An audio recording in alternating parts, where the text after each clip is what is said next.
Hey guys, great to be back for another week. We've got Will Langford, who loves the show that much. He's decided to come on twice. Welcome, Will.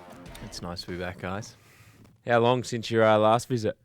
I think it was sometime last year. Came down and answered a few questions, probably poorly. No one was very happy, so they've got me back on answer this time. Yeah, makes sense. Beautiful, short and sharp, like Mark Pitino, or Pitney, or he's a fine wine or something. I don't know what he is. Well, we'll rip into it, Will. It's now the 12th episode, so the year's flying along. I think we're over halfway now.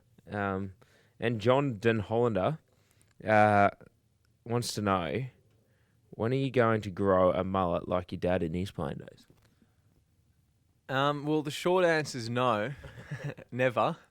I didn't even know that he had a mullet back then. I know that there was a few blokes that had really a fair crack at growing a solid mullet out. I think Dad's a bit of a stiff.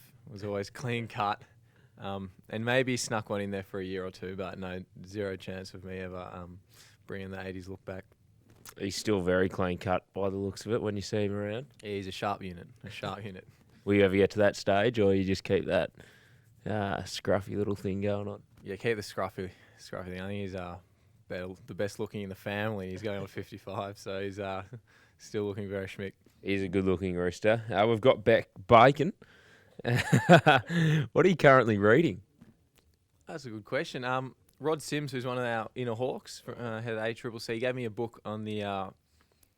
It's a economics history book, effectively, of 6 of the famous economists. So, reading through that slowly, it's pretty dense, but it's really interesting. So, I thought I'd read that so I can engage with Rod a little bit when I see him at a club function next. Have a chat about it. You said it's pretty interesting. There wouldn't be too many guys that would find it interesting, would there? Not at this football club, anyway. I don't think there's many people that find it interesting, full stop.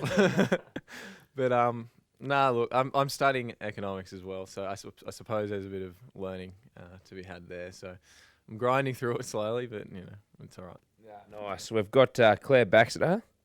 What was it like playing with your brother earlier in the year? It was really nice. I could tell when he was nearby because everyone calls me Langers or Will or something. And Lockie, being my younger brother, has always called me William. So I hear something, William, trying to get a kick. So it was nice to be out there with him and have a run around. So, yeah, really enjoyable. And everyone out there, I can honestly say you'll be on the training track and you hear this little pipsqueak of a voice go, William, kick me the football, William. So I can understand him doing a game day and it'd be sounding very interesting. Yeah, it's easy to pick up on. We've got Charlie Dickers. Do you cook? And if so, what's your favourite dish? And if you don't, I guess, what's your favourite dish? Oh, that's a good question. Look, I'm going to say I cook, but very poorly. So let's just, end talking about my culinary skills there. And I have to say, though, that Mum's slow roasted lamb shoulder, pulled lamb shoulder, with a bit of quinoa and salad and the like is a real favourite of mine. Yeah, that sounds delicious. We've got Natalie. Which of the Hawks players is the nicest and most caring? Oh, you're very nice, aren't you? Oh, thanks, Will. Very caring fella. No, I don't know. It's a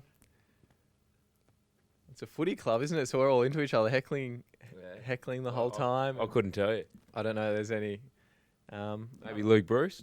Yeah, Luke Bruce. He wouldn't harm a fly, would he? No. He could talk to a wall all day. Is that nice? So, yeah, I'd go with Punky. Yeah, I think that's the one. We've got Ashley. Well, I think you answered it before. Her question was, are you studying? And if so, what course? And you are studying and you're doing economics, I think. Yeah, a bit of economics and philosophy at Monash down the road. It's really, really convenient for us. It's only a couple of minutes from here. And it's nice having that balance. You know what that's like. You've done plenty of study in your time, so being able to play footy and then do something outside of footy to provide a bit of balance and, something else to do in your life is enjoyable. Yeah, it's good. And lucky last, we've got Don Buckley. You often get a chance to kick with Lachlan. Or do you often get a chance to kick with Lachlan and your dad? I couldn't imagine you would, but... Not that often. I get a chance to kick with Lockie out here before training plenty of times, but no, not with Dad. To be honest, I'm out here training, and when I leave here, exhausted at the end of the day, go and catch up with Dad. But it's certainly not for a run around and the kick of the footy these days. That was when I was a little bit younger back home. That's all we used to do on the weekend. But nah, no longer. Ah, lovely. And well, I guess there's not too many people that have had the, would you say, I don't know, luck or even been asked to come on here twice. So congratulations. Thanks for having me. It's I think it's the highlight of my year to date. Oh, beautiful. You've had an exciting year, so this is pretty exciting. Pumped up about it. And we're brought to you by... Victorian Responsible Gambling Foundation. So, yeah, I'm all about that. Wholeheartedly support. We were talking before the game, before we started chatting today, how good a cause that is. So certainly, guys, something to be aware of. If you ever have any problems or need to check it out, get online. Couldn't be behind that initiative anymore. Yeah, couldn't have put it better myself. Thanks for joining us, Will, and thanks for joining us, guys, and hopefully we get a great win tomorrow night against North Melbourne at Etihad. So top of the table clash should be an absolute cracker.